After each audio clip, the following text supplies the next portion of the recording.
Live from deep in an underground bunker in East Tennessee, this is America's premier mortgage field services expert, Paul Williams.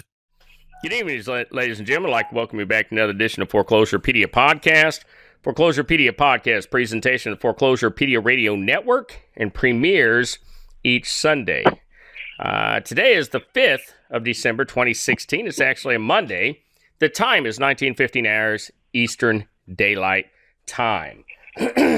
Today we have a special guest. He's been a regular on the Foreclosurepedia Podcast for quite some time, Aaron Alviero.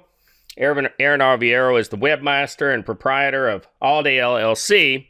He's also a correspondent with America Matters Media.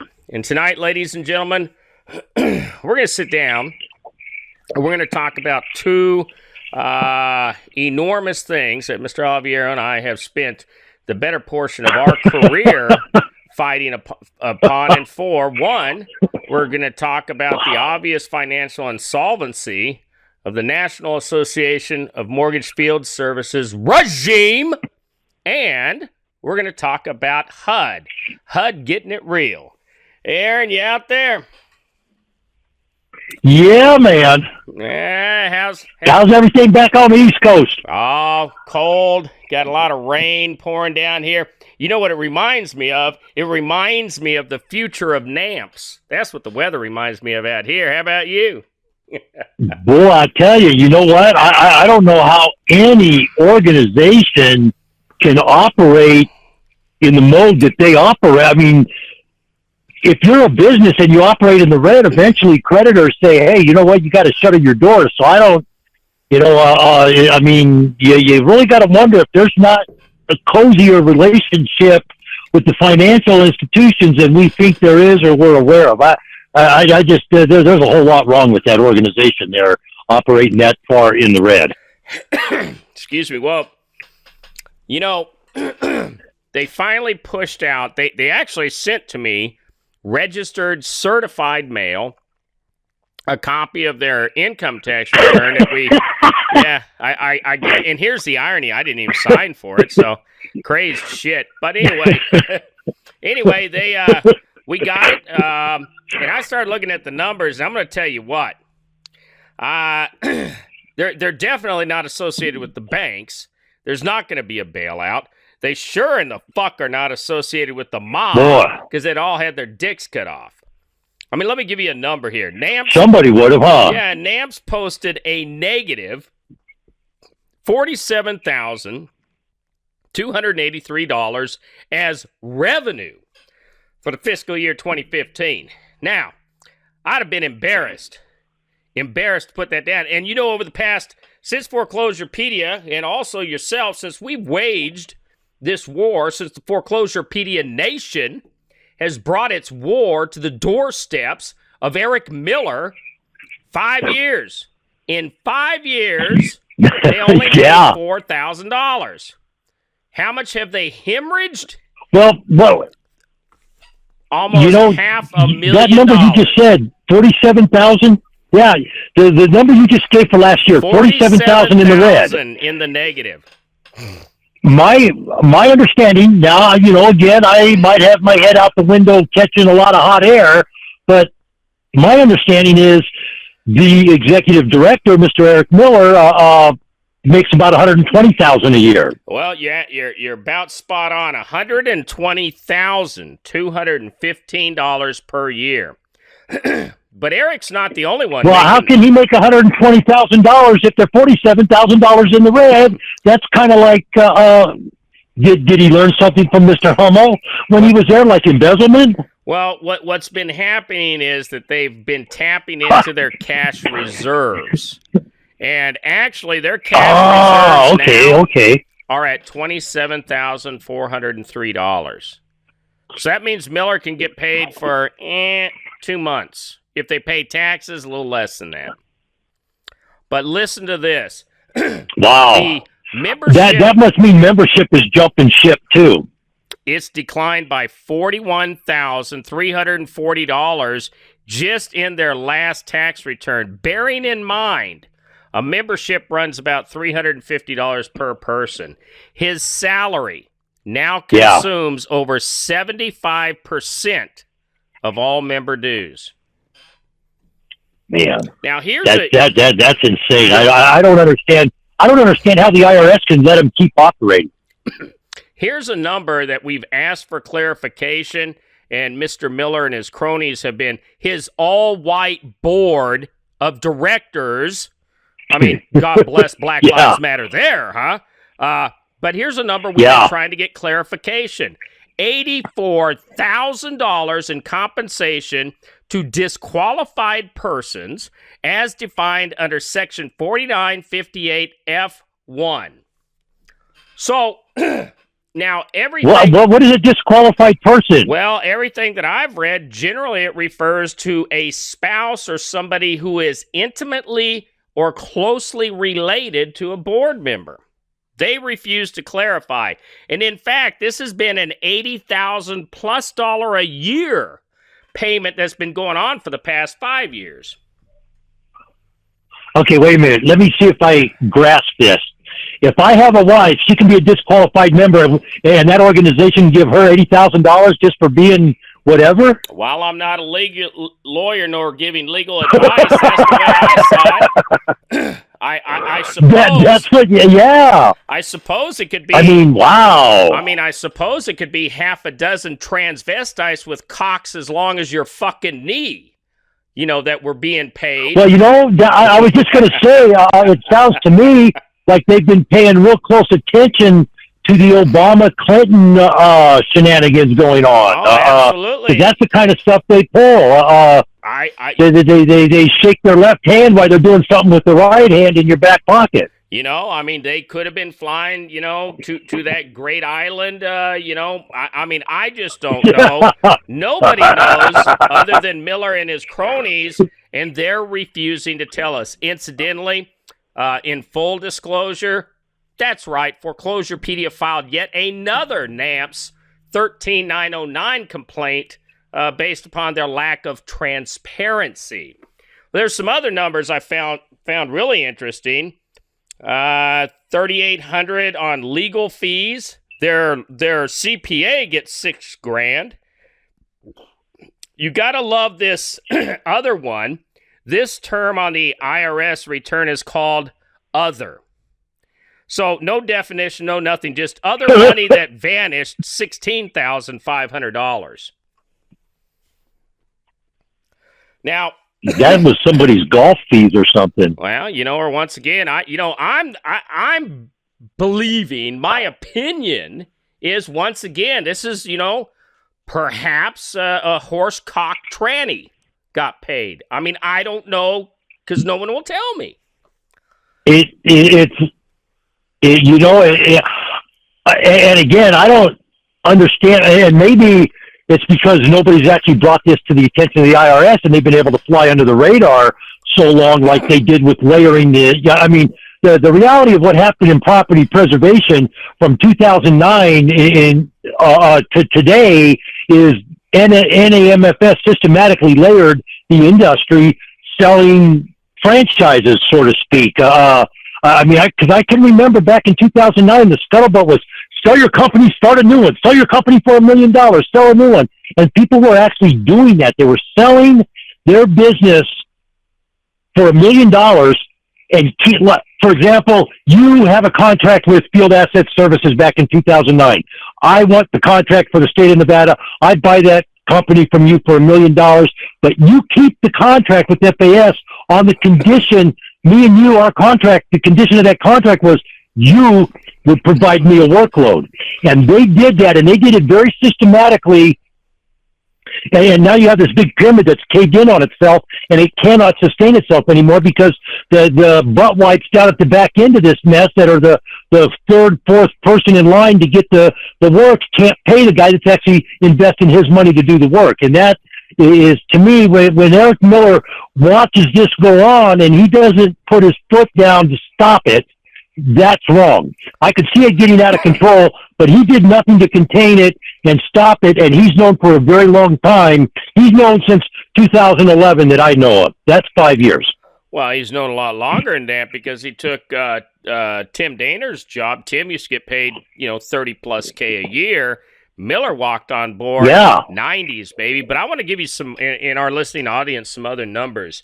Every year I put a prediction of how much money the Fraud Fest has lost for 2015. I was actually off because I said 62,000. They actually lost $71,365. In this case, I'm glad I was wrong. But let's look at some other numbers. Advertising costs. Now, you don't see NAMFS shit anywhere. It has always been attempting to fight op NAMFS. $33,160 is what they spent on advertising. They spend $33. Where are they advertising? $33,160. But where are they advertising? Well, they don't have TV time. They don't have magazine time. We don't. I never see them on the internet. We don't know. Another number here: hotels for Miller and unknown parties. $14,835. Stripper pole not included. Wow, I was going to say that's either some nice hotels or man, those are some travel for Miller and unknown parties. $7,534. G5, baby, G5. Wow, yeah. And what's sad. I would think when that organization started, it was probably a pretty solid organization until the pyramiding started happening. And I remember talking, if I'm not mistaken, the gal I spoke to at the time worked with the Berghorst dingbat up there in Michigan. And but she was telling me she had heard phone conversations where they understood what they had done and they didn't know how to stop it, so they just let it go. Forget it. We're just going to roll with it until we can't do it no more. And when you see something like that happen, it's like, you know what? You knew this was wrong a long time ago. There's no more you can just turn a blind eye and say, well, I didn't know. I was, because you do know now. I mean, there's just absolutely no way that board of directors, that the executive director, I don't see, unless they got some butt buddy like Hillary Clinton does at the FBI, if an investigation starts, there's no way that the board of directors and Eric Miller are not going to be held liable for their complacency and let me tell assistance in what's going on. Let me tell you precisely how bad it is. When I started my war against NAMFS in 2011, so their fiscal year 2012, that's just 3 years back in filing, they had $269,085 in cash. Today, they have $27,000. Wow. That's it. They lost 16 plus that year. The following year, when I really ramped it up, they lost $50,000 that year. I mean, this shouldn't come as any surprise, to any member of the National Association of Mortgage Field Services regime. And the question that I really have... And if I'm not mistaken... Go ahead. If I'm not mistaken, wasn't the moron that rolled the dice CWIS? Well, CWIS is a member, but they don't impact anything that NAMFS does that I'm aware of. No, but weren't they wasn't that the trigger point that set some wheels in motion? That they decided to. CWIS came on the radar this year when I worked with their former director of operations and brought him in to testify against they about fraud being committed against HUD on a HUD marketing management field service manager contract. They're the current awardee in Colorado Springs. That is Dave and Carolyn Ramagos. These people are, in my humble opinion, some of the most criminal people that exist on the face of the earth. They make Hillary Clinton look like a saint. That was turned over to the HUD. Boy, that's tough to do, man. Oh, yeah. These people are horrific. That's tough to do, too, especially with some of the stories coming out about that family right now. Oh, yeah. Well, it's the truth. That is how bad, this whole thing is. It just is what it is. But, NAMFS, Yeah. NAMFS is going to be a thing along the wayside. Eric Miller, let me tell you, I don't know what's going to happen to he. What I do hope is that he gets a shining job in the public restrooms up there in Stowe, Ohio. And you can take that shining any way anybody You know what? wants. Something, anything. It's like I said, the time for him to be able to say, I didn't know, is long gone. Especially when you start looking at all these companies, when they're frauding, like you said, they're defrauding HUD. That's the government. They're defrauding the government in turn the taxpayer. There's going to be repercussions there that I don't think that any of those people are even comprehending can happen, let alone will happen.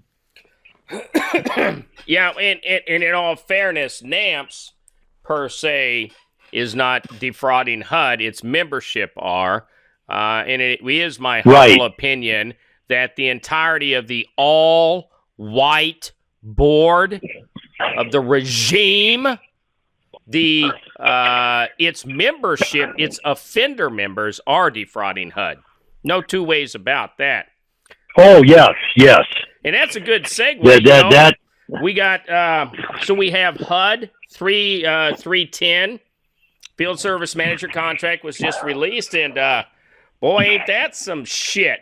First time I can recall. Boy, you know what? I kind of got to wonder. You really got to wonder that when Miller heard that, if you were standing next to him, if you might have smelled his britches or something, because what just happened with that 310 is going to affect that membership and their ability to pay dues to pay his salary. Absolutely, and what Mr. Javier is referring to, if you look at in the Santa Ana Hawk on page 153, or in the Atlanta Hawk, 155, section M2, there's no requirement for past performance. And, I got to take my hat off to Craig Carnes about that. That was one of the things that myself and others had brought to he. And what we said in essence was this. We said, look, you have to create an avenue so that small business can get here and bid on this thing. Now, what is my opinion on why HUD, went that route? Let me give you my opinion in the way that only a trained media for professionals such as myself can do. And that opinion is that HUD, chances are, is going to make at least one award to a small business. And I believe they're going to gamble on the fact that small business outfit is going to fuck it up. And they can say, hey, we gave small business a shot. It fucked it up. But what if that small business actually succeeds? There we go. You know what? And I think this is huge. When you put things in perspective, this is a huge door that's opened up for labor.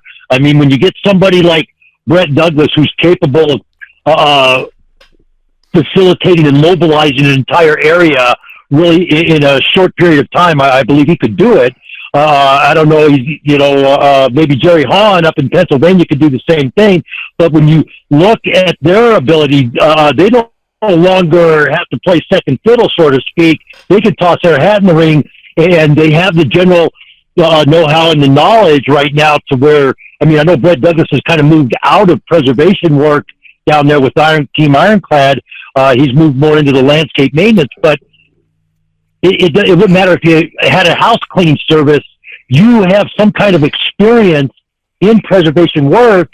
Hey, you could be Mary Maids now and throw your hat in the ring, and you're going to get a couple lessons taught to you real quick. But still, if you have the wherewithal and you're quick on your feet, you could. If anybody out there is listening, you need help with a business plan, give me a call, because either one of us can help you. And you can put something together. Business plans. I don't know if anybody's really paying attention right now to Mr. Trump. but he put a business plan together to be the president. And as I watch him do what he's doing, he's got a business plan that's unfolding, and it's really amazing to watch this guy work. He's very talented when it comes to business. What his political career ends up being is yet to be seen, but right now I'm very interested in how he approaches this very systematically in a business-like fashion. And I think the same can be said for anybody out there that has run a business of any kind. If you have the wherewithal to run a business, you have a little management know-how, you can put something together and sit on a pretty decent contract and get well, as they say. Absolutely. Absolutely. That's brings me over into another interesting topic I want to bring up. So Foreclosurepedia, we're always trying to push the envelope, if you will, in what we write about.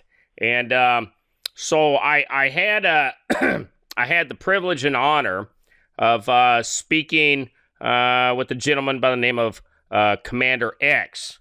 Commander X, Christopher Doyen, very, very heavy guy, going all the way back in the anonymous wars to, the Arab Spring.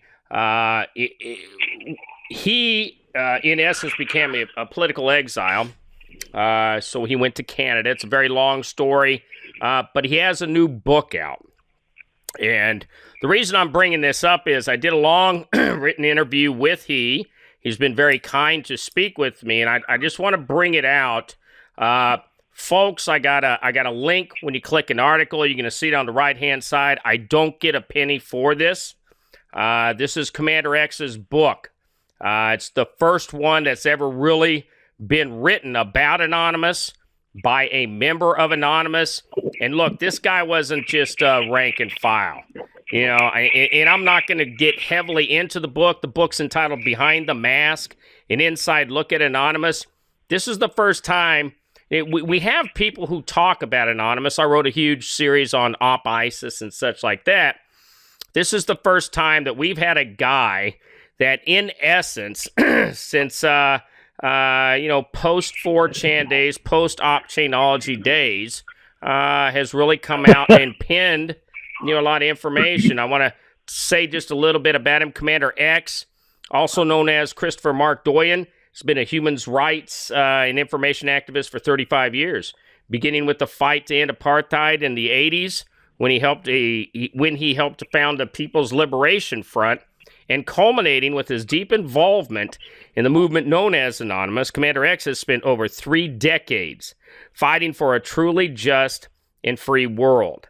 He was kind enough, he sent me the PDF of the book, to review and get into, but I actually ordered the book from Lulu Press. Now, Lulu Press, you got the Doubleday. These are, the common man's printers, and I'm going to tell you, I got the hard copy.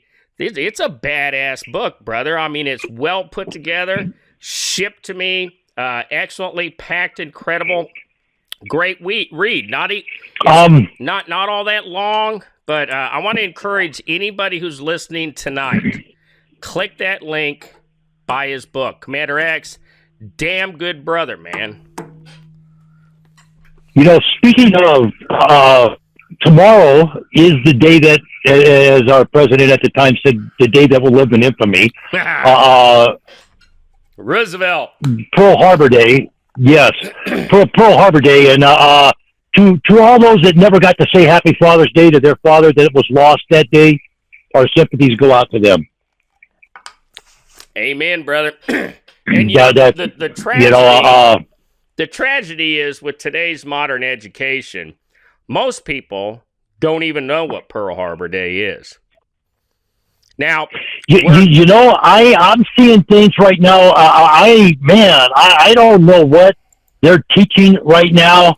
But when I hear people talk, I've listened to some of these interviews where, calling news places, but they would go out on the street to these protests, and they would actually be protesting Trump because they didn't get their way with Clinton being elected.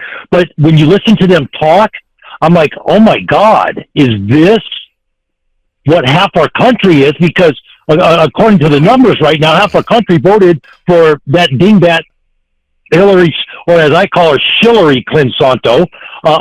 They voted for this woman, and I'm listening to them talk. They can't even formulate a sentence.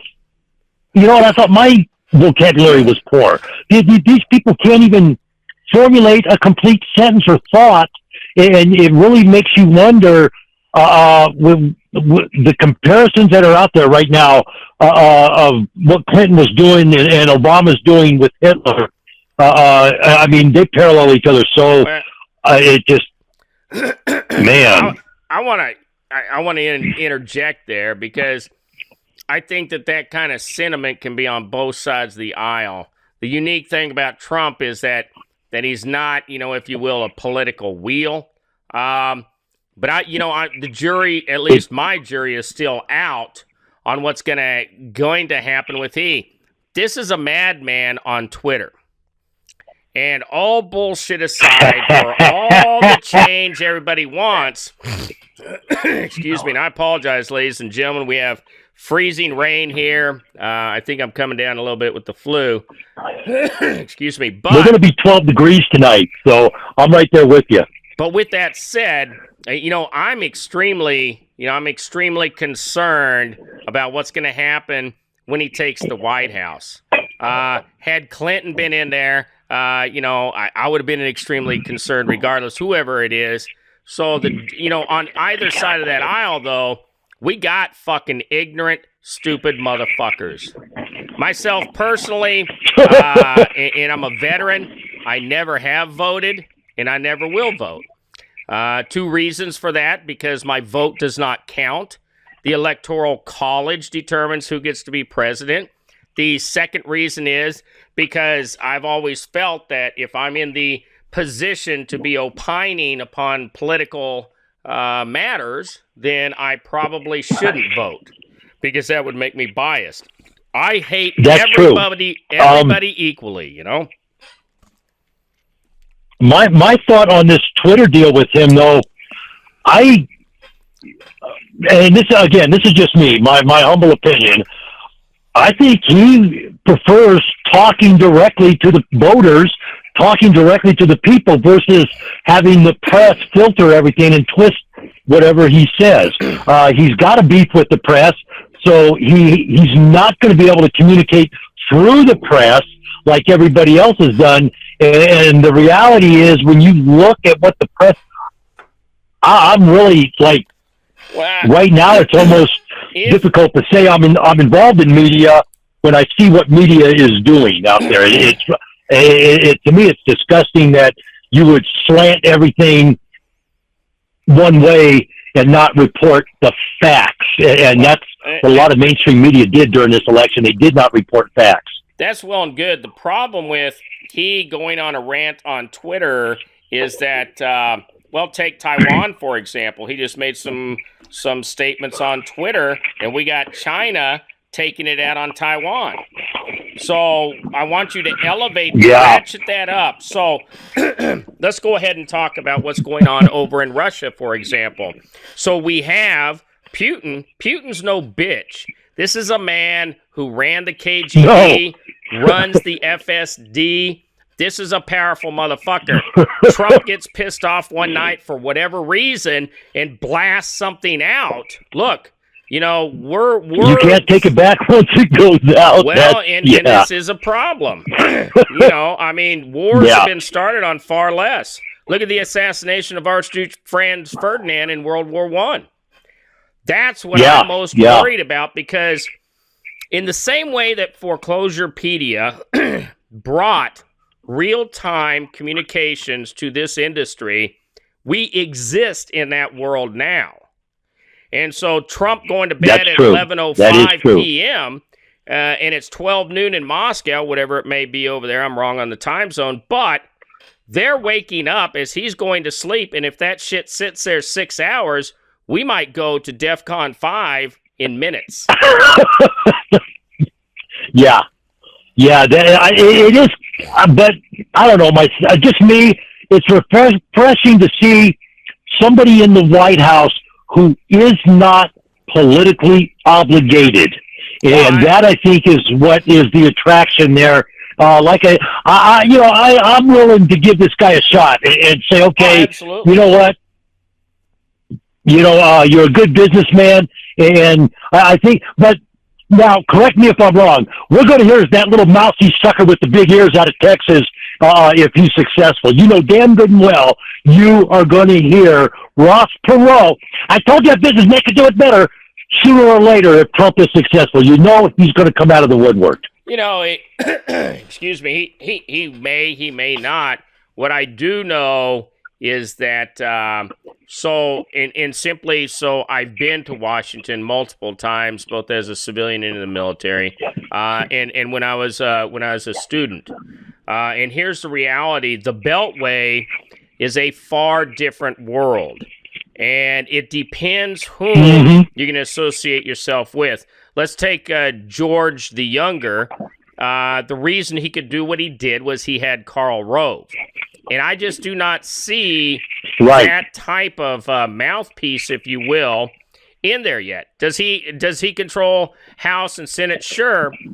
But what those people, Paul Ryan included, Mitch McConnell included, what they all know is that if Trump comes across with some crazy shit, they're going to have to shut it down. I personally see roughly the same amount of gridlock that we've had all along, and that goes to the premise that I've always believed.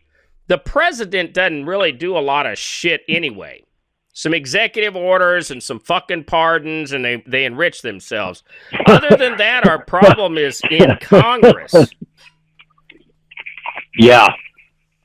Well, it's like I said, I started an article, Whom Do Your Elected Officials Represent? And when you start looking at what goes on with elected officials, to me, it's the perfect textbook definition of graft. There's absolutely no reason for Monsanto to give a senator $15,000 unless that senator is going to do something for them. Sure. Period. That Monsanto would not be talking to that senator, would not be giving that individual $15,000 if that individual could not perform some type of service for that $15,000. That, by definition, is graft, using a political position for financial gain. That is a textbook definition of graft, and that is what Washington, D.C. is right now. It's nothing but all the way up to, I don't know if you've seen some of the stuff out there, but there is a very good case that we have two men living in the White House right now, but they're just as deep in everything as everybody else is. Absolutely. But I tell you what I think that we're seeing a resurgence in that I'm actually pretty encouraged about. I mean, how about the pipeline up there in North Dakota? Whether anybody is for or against it, the reality is that by and through nonviolent protest, it was shut down. And it's been decades since that many indigenous people have come together under one umbrella to do that. The key there, to point out to everybody, the key there is nonviolent. The participants in that protest, while they had water cannons turned on them, tear gas shot on them, all kinds of stuff from law enforcement and whatnot, they did not get violent. There was no beating somebody up because there was a disagreement. It was basically they were exercising their First Amendment right to petition their government and protest. Absolutely. And they did it in a peaceful way. And that is what is lost in this election issue. People are going out there and causing violence and tearing communities up for what? An election? Come on, grow up. And to address, so this was up in Standing Rock, the Standing Rock Sioux tribe, and this is, in my humble opinion, the governor of North Dakota, the attorney general of North Dakota, all law enforcement personnel that were involved in that very horrendous action, they ought to be indicted. At the end of the day, you know what? You won't get an argument out of me there. For people out there listening that don't know where this part of the country is, look up General Custer. You'll find it right there. Wounded Knee and all that is in that area. Lot of Indian history, American Indian history in that part of our country right there. Very, some sad, some good, but there's a lot of American frontier history in that part of the country. If I'm not mistaken, isn't that where Wild Bill Hickok and Annie Oakley came out of, was the Dakotas? Yeah, a lot of them did. But so when we talk about that, and when we talk about the election of Trump, in essence, albeit two different types, if you will, of cultures, the people have spoken. When you look at Trump, and this is my opinion on why he became president. My opinion is you had Whitey, who was laying around in his lazy boy of humanity, and he said, you know what? I lived under a black man for 8 years. There's no way in hell I'm going to live under a woman for 8 years and then follow that up with under, a homosexual for 8 years. So this was the middle-aged, white, rebellious vote that was assisted by gerrymandering. Is gerrymandering right or wrong? It's immaterial. We had the great blue wall for a long time. It's a red wall now. But in each of these categories, it tells me that as a nation, we're upon a precipice, and we're really inching towards it and towards a cataclysm rapidly. We're seeing this, globally. Look at Brexit. Look at the removement of the frog, over there in France. Hollandaise sauce. That's what I call him. But Italy wasn't Italy this week. Yeah. They got a change going on too. So it's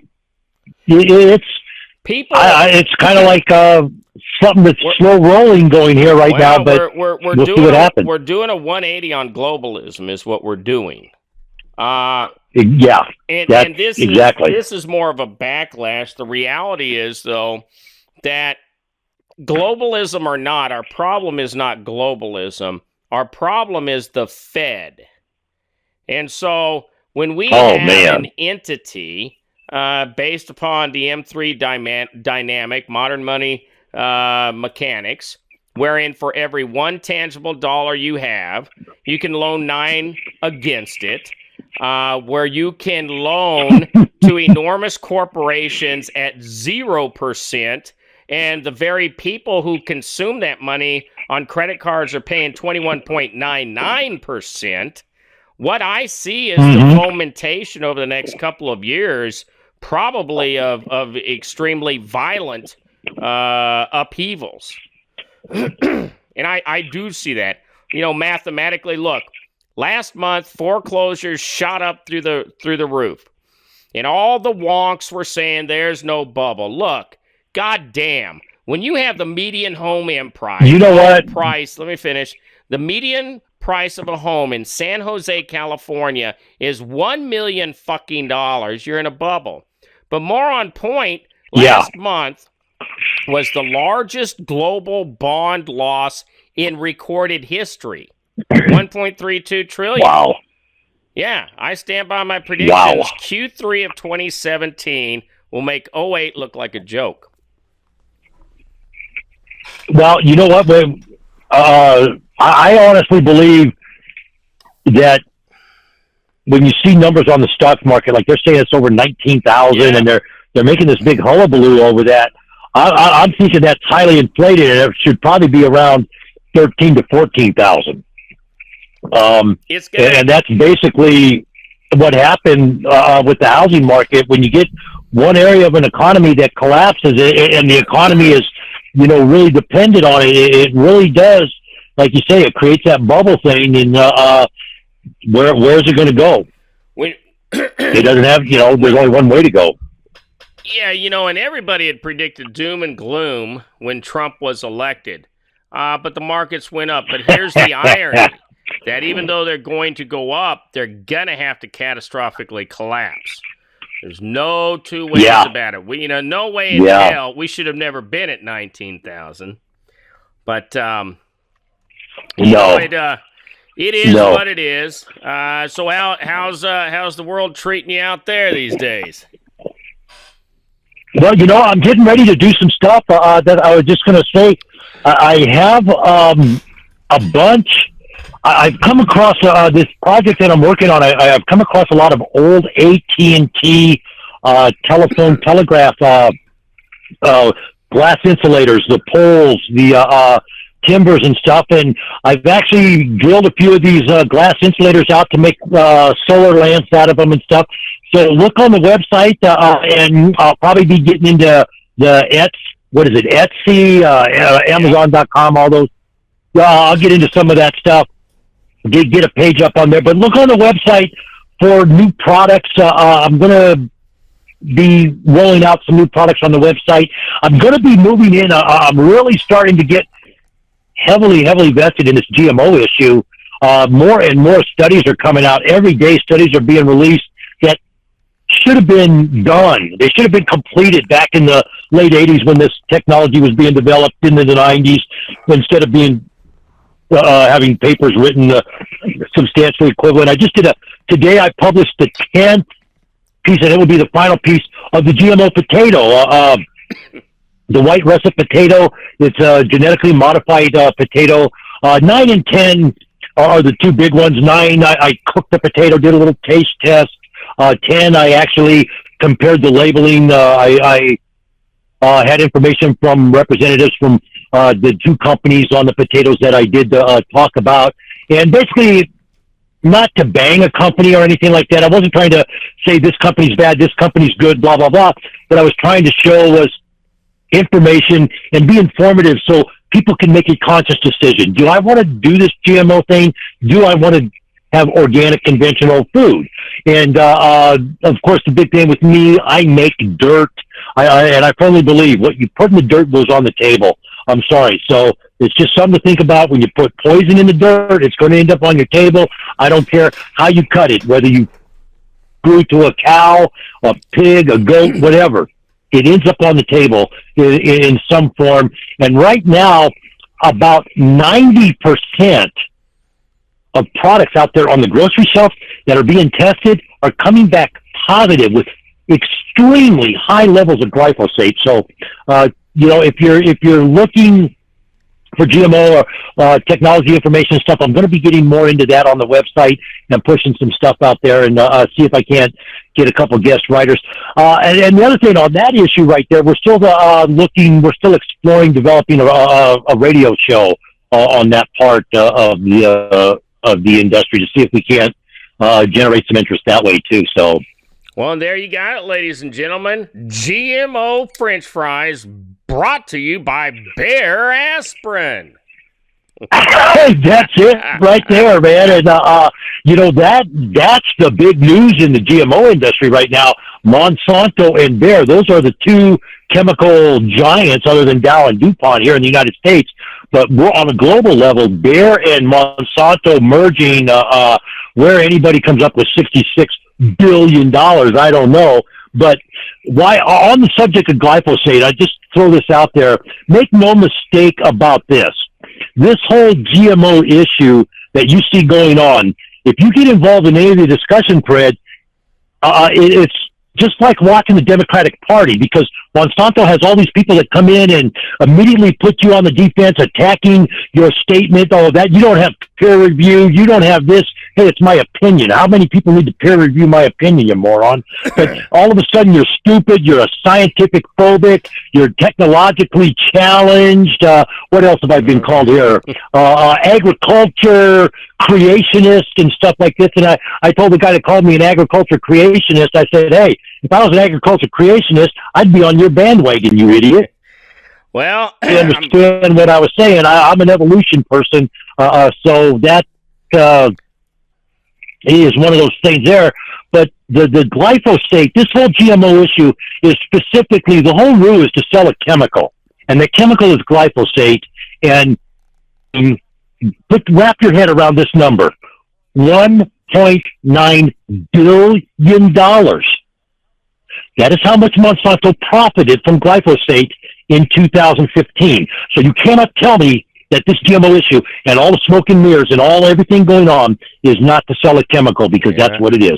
They're selling it at about $5 billion worth of this chemical a year, and it works out to $1.9 billion in profits for them. So that's an interesting number for you, ladies and gentlemen. I'm coming up on a hard break. Ladies and gentlemen, we've been speaking with Aaron Aviero. He's the webmaster and proprietor of All Day LLC. He's a correspondent for America Matters Media. You can reach out to he for consulting. He's also involved in both the production of organic products, heavily involved in the anti-GMO crusade. Aaron, it's been a privilege.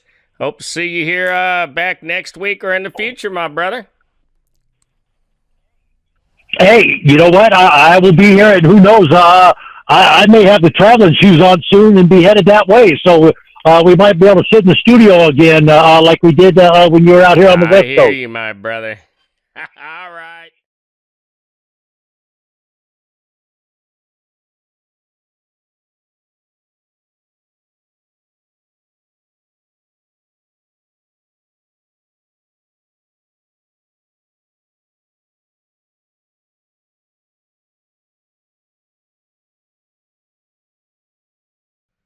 So there you have it, ladies and gentlemen.